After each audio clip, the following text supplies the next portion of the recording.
Welcome to the DJ Football Fantasy Podcast with your host, DJ Football. Hello. All right, I'm DJ Football. Thanks so much for joining. This is my first episode of the DJ Football Fantasy Podcast. Thank you so much. If any of you out there are first-time fantasy footballers, beginners, you're just learning the ropes, or even if you're, seasoned veteran looking for some tips, I did a 7-part series on YouTube a few years back. I went through it all, and it's all still very relevant. And so if there's things like, what are the different kinds of leagues that I can play in? What is a fantasy football league? How does it work? How does scoring work? The real basics of fantasy football. I'll link that video series in the description below, and go check that out. I think it'll be really, really helpful. Or if you're coming back, from not playing for a couple of years, it'll be a really good refresher course. So, anyways, my name is DJ Football. I'm a longtime football fan and avid fantasy football fan. I eat, breathe, sleep, drink everything football, and I figured, hey, I love football. I spend so much time researching it and putting my, everything that I have into it. I want to share that with you, and so come along with me. We're going to do this a couple times a week, all through the year. So off season and during the regular season and playoffs. Join me, subscribe, and we'll have a great time. We'll give some updates on what's the fantasy news, the relevant fantasy news that's going on in the league, different, drops and trades and deadlines that you need to be aware of, things that are going to affect you both in redraft and in Dynasty. And so I love Dynasty. I'm a Dynasty player at heart. I started off playing redraft leagues for, the first 5 years that I was playing fantasy football. A little intimidated by the Dynasty idea. Your decisions are long-term, not just 1 year, but forever. And so I was a little intimidated. But once I jumped into that space, it is so fun. So you get to play all year long. Every day there can be fun things that are happening. It's not just during the regular season and at the draft. So I'll go through all that. I go through all that in my beginner series as well. So again, go check that out. I think it'll be really, really helpful. So we're going to do, and also don't forget, in 2 days, on Thursday, is the NFL Draft, which will impact a lot of your fantasy players, especially if you're in Dynasty. And I'll do an episode on that in a few days. Once the draft is over, we'll talk about the implications of all the things that happened in the draft for all the teams and all your favorite, players. How does that impact them, increase or decrease their fantasy value and whatnot? All right, for this episode, we're going to talk about off-season moves that have dramatically affected your fantasy team. It's been a crazy off-season, tons of moves, so many blockbuster trades and adjustments to the teams that you have to know what's going on in the off-season, or you could jump into next season if you're doing redraft, drafting players at the wrong, values because of such dramatic, changes like Tom Brady's almost retirement, right? And then he comes back with a Devontae Adams trade from the Green Bay Packers to the Raiders. There's so many blockbuster things that are happening. We're going to go through each and every one of them. If we did all that in one episode, it would be like a 6-hour episode. So we're going to break it up into 8 different episodes. We're going to do each division individually. So we'll start with the AFC, North, South, East, and West, and then we'll move over to the NFC, North, South, East, and West. So, let's go ahead and let's jump into it.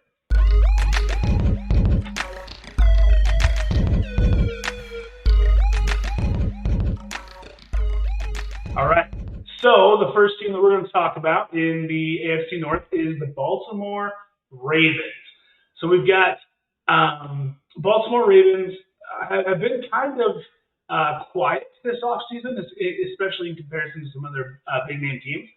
But there are some moves that could impact your high-octane fantasy players, like your quarterback, wide receivers, tight ends, and running backs, right? Mostly we're going to be talking about, standard and half point per reception leagues, and so we're not going to do a lot of DFS or IDP discussions here. Sometimes I will, just big moves that are going to make big impacts, but especially if they're going to impact the offensive side of the ball. But just so you're aware of where we're going there. So first thing here, the Baltimore Ravens signed Morgan Moses. He's an offensive tackle. He was picked up from the Jets, so they got him on a 3-year deal. And Pro Football Focus ranks him at number 40 in the position. Now, there's a lot of offensive tackles in the league. Number 40 is pretty good. And if you look at his breakdown of his, pass blocking versus his run defense, he's a really solid run defensive tackle. And so a run blocking tackle. My apologies. And so yeah, a huge upgrade there for the run block. So if you get in on the running back squad for the Ravens, which this year it's J.K. Dobbins, Gus Edwards, Tyson Williams, and then most likely they're going to bring in a veteran. Last year they had Devontae Freeman, and they also brought in one other guy. I can't remember who it was right off the top of my head, but another old geezer, someone who's moving on out. But they'll most likely pick up another veteran to shore up the weaknesses there, or they'll draft someone. So right now, J.K. Dobbins and Gus Edwards both tore their ACLs last year. Right at beginning of the season, I didn't think they were non-contact injuries. And so the Ravens all of a sudden went from having a really solid running back room to really being, they had nothing there. Tyson Williams was what they had. He did a really great job. I'm not really sure why John Harbaugh took him out and replaced him with Devontae Freeman. I think he had some juice. But they obviously didn't trust him enough to give him the backfield. And so they lost J.K. Dobbins, Gus Edwards, but they're a super run-heavy offense.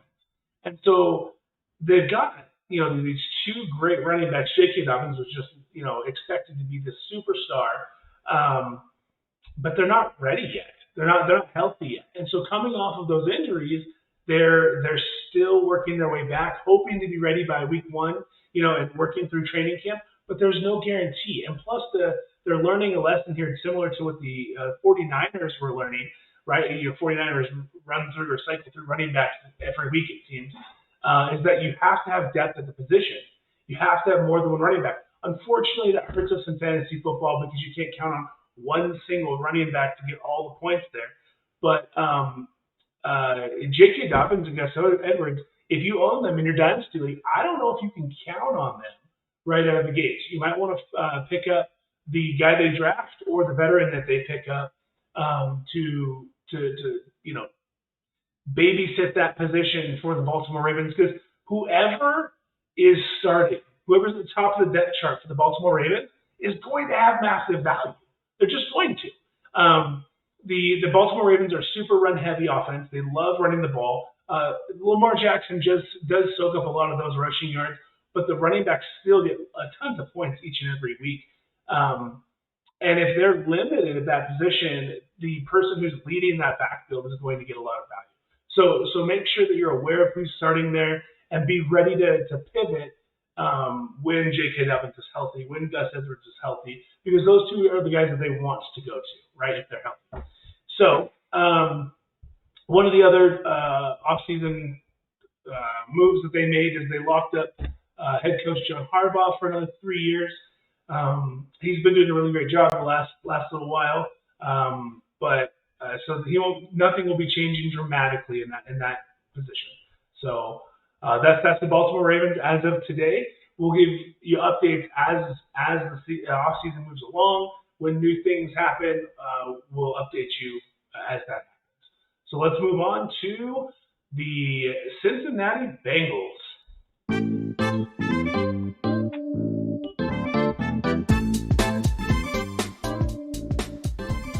Man, don't you just love some funk music? Just get you going, right? Get you grooving. All right, so the Cincinnati Bengals, their offseason moves here. So Hayden Hurst is a tight end. He was playing for the Baltimore Ravens. He had a lot of hype coming into the season or into the league. Hasn't really lived up to that hype, but he's a super athletic, super capable tight end that hasn't come to fruition yet. He was only signed to a 1-year deal, but they had CJ Uzomah, and as we all saw, CJ Uzomah had some really great games. Now, I don't believe that CJ Uzomah is an exceptional talent, and so I think that Hayden Hurst has an opportunity to be a real sneaky sleeper target for you at tight end. You obviously wouldn't want to take him early, but I think you could probably pick him up near the end of your drafts, and he could pay out pretty big. Joe Burrow coming into this year after ending in the top 4 quarterbacks each week, week 16 and 17. I think he's going to come in hot this year and throw for a ton of yards. I'd be surprised if it wasn't over 4,500, and a ton of touchdowns on that team with drawing a blank. My apologies. I'll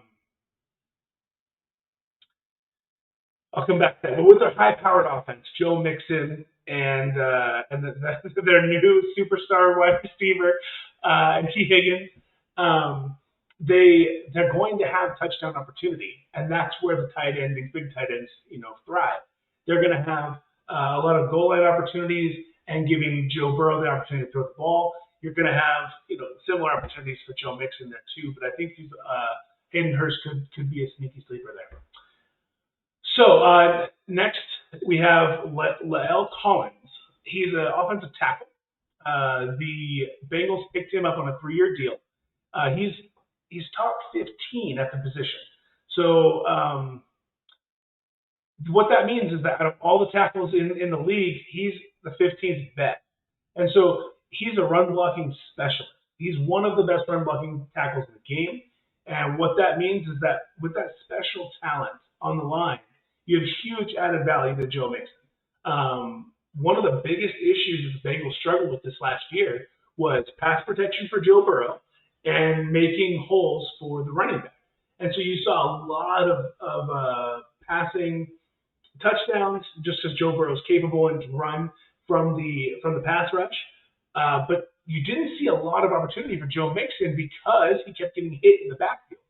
The Bengals noticed that, and they've made tons of moves. These next 3 offseason moves we're going to talk about are really big moves for their offensive line to, first of all, keep their pride and joy Joe Burrow protected and healthy. And secondly, it's really going to open up the pass game because they're going to be able to run the ball more. And so when you run the ball more, the defense can't cheat and pull back. They have to stuff the line. And when you stuff the line, put 1 or 2 more guys blocking the line for the potential run, your wide receivers get more man-to-man coverage, more one-on-one coverage, and it leaves people like Jamar Chase. There's his name. I apologize. I forgot that for some reason.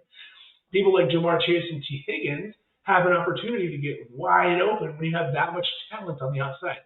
Now, you do have Tyler Boyd there still, and I think he's a really good slot receiver. And so I think they're going to have one of the most high-powered offenses in the league with this offensive line retooling that they've done. So our next offseason move is Alex Kappa. They picked up Alex Kappa. He's an offensive guard on a 4-year deal. Overall, he's a fantastic player, ranked 18 at his position. And again, Kappa is one of the solutions that they made to protect Joe Burrow and move their offense forward. The next offseason move was Ted Karras. He's also an offensive guard, a 3-year deal, and he's ranked 15. And so you've got more big name blocking for Joe Burrow and Joe Mixon. So that's it for the Bengals this year. They did fantastic last year. Obviously went to the Super Bowl, lost by a razor-thin margin, and with some serious improvements at the offensive line position, I think they're again another contender for a championship this year. So let's move on to the Cleveland Browns.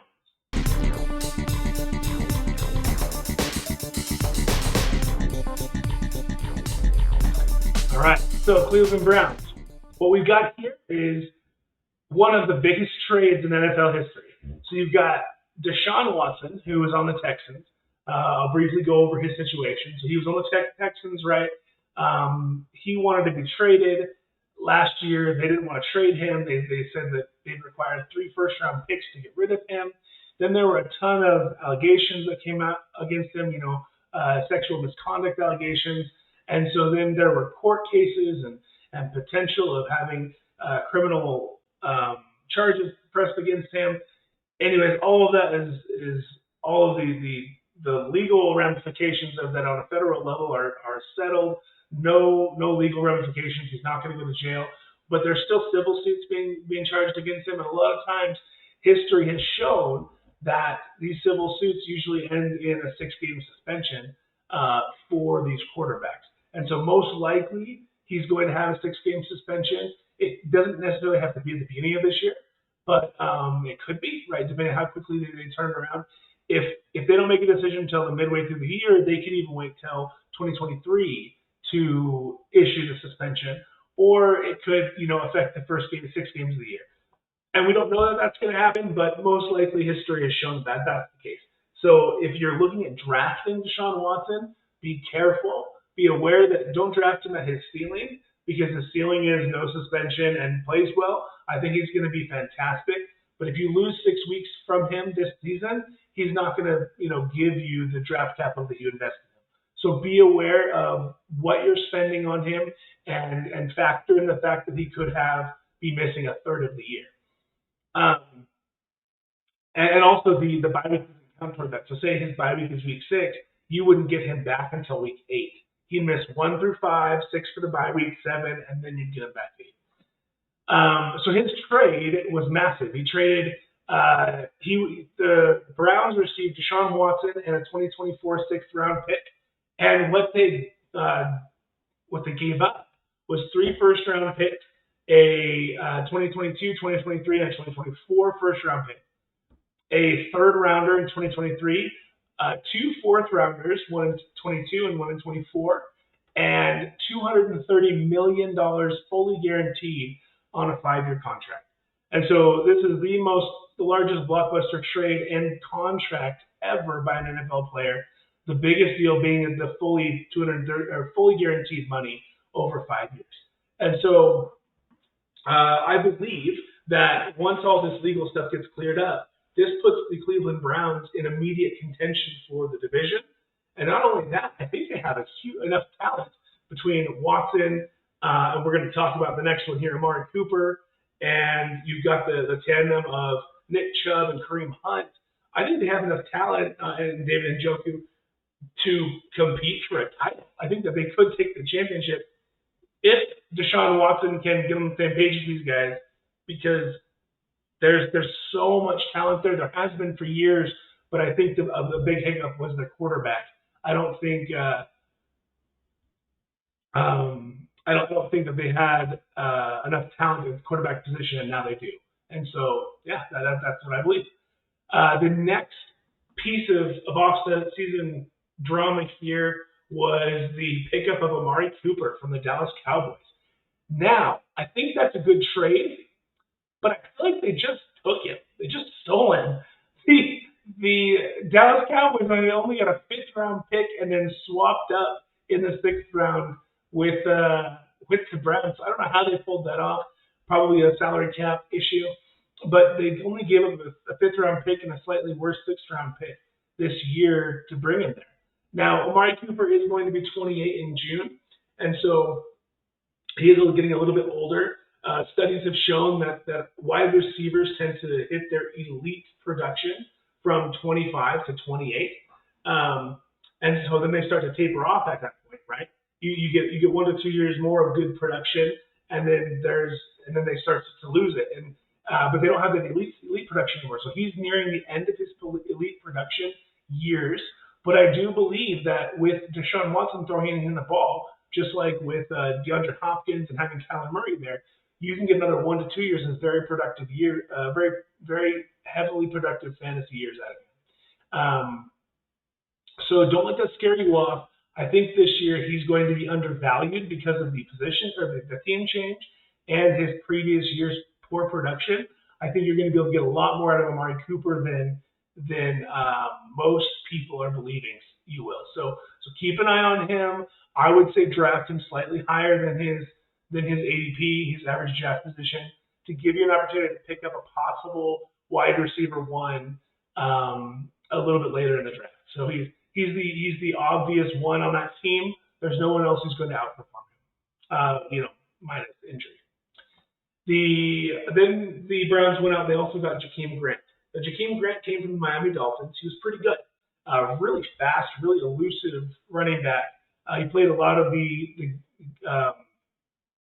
gadget, plays, but he's only 5'7", and he's turned 29 years old. And so the difficulty here is I don't believe he's going to make he'll make a big impact for the team, but I don't think he's going to make a big fantasy impact. I think you're going to have a couple weeks that are going to be fantasy relevant. You're not going to know when to play him, but I don't believe he's going to have enough value to utilize. I don't think he's going to take away from Amari Cooper's deep threat opportunity as well. Since he's so short, it makes it difficult for him to get 50-50 balls as well.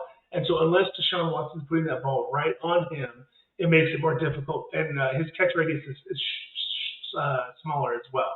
So although he's a good player, he's getting older, and I don't believe he's going to have a big role in the offense that he had in Miami. All right, that's it for the Browns. And let's go ahead and let's move on to the Steelers.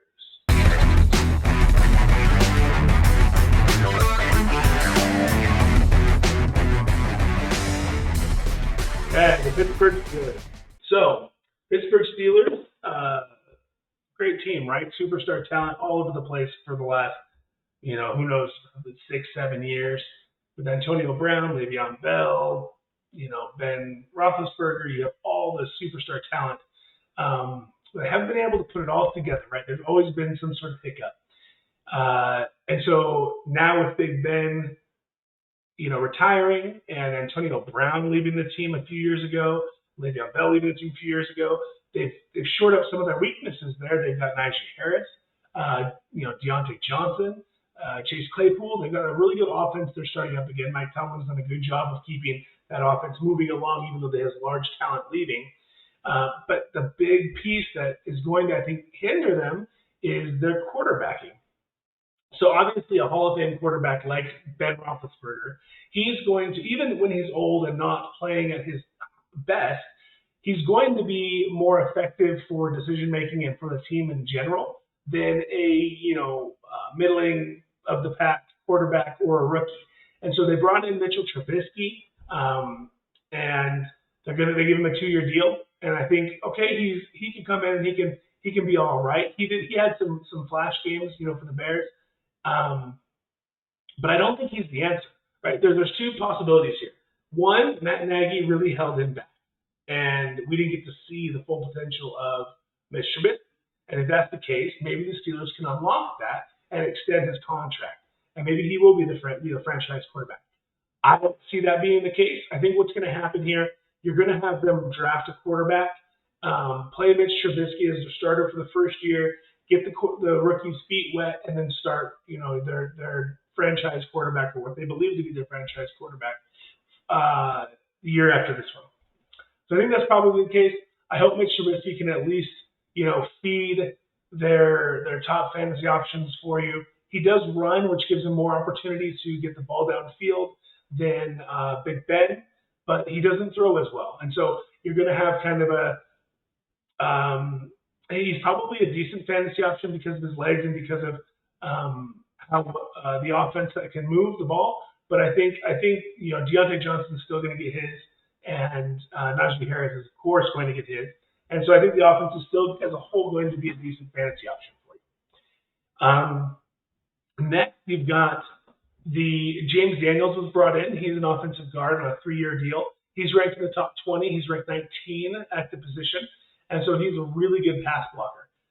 What he's going to do is he's going to give Mitch Trubisky time, and he's going to give Mitch Trubisky more opportunities to stay in the pocket. And if he needs to leave the pocket, giving him more time to do that as well.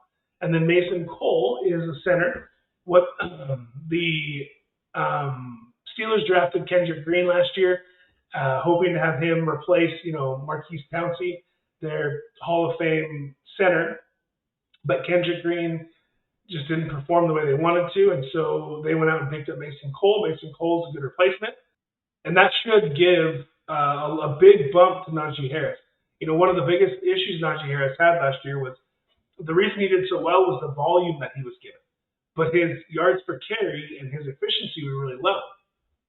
So with a better line, with James Daniels and Mason Cole opening up holes for him, and him not going to get in the backfield so often, you should have much better production from Najee Harris as well. All right, that wraps up the Steelers and the AFC North. All right, so what we're going to do is next week we're going to talk about the AFC South teams, the Texans, the Colts, the Titans, and the Jaguars. And we're going to deep dive all the moves that they've made. If they're making new ones from now on then, I'll make sure to include those as well.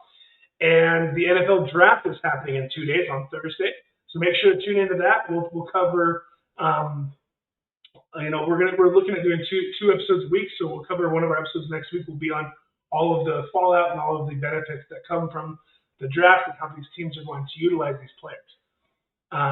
The draft happens on Thursday at 8 p.m. Eastern, and that wraps up our AFC North and concludes our episode. Thank you so much for listening. I appreciate you tuning in. Don't forget to subscribe and tell your friends. DJ Football out.